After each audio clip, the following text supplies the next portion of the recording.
So let's talk about the heating capabilities of the Irinox Multifresh a little bit. One of the beauties of the heating cycle is that you can cook anything you want in a temperature range of 185 to -40, even cheesecake.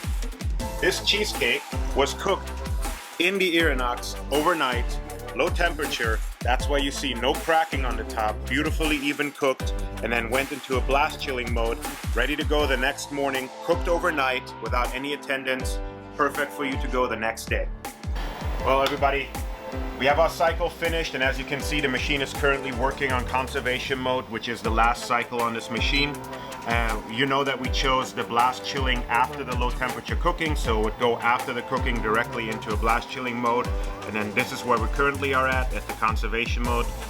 To hold it cold, a little bit of information right here. The whole cycle only took about 3 hours and 19 minutes. We started off at about 39 degrees and got it all the way up to 155, which is perfect temperature for the chicken to be about 90% done, as well for the cheesecake to be fully set. So let's take a look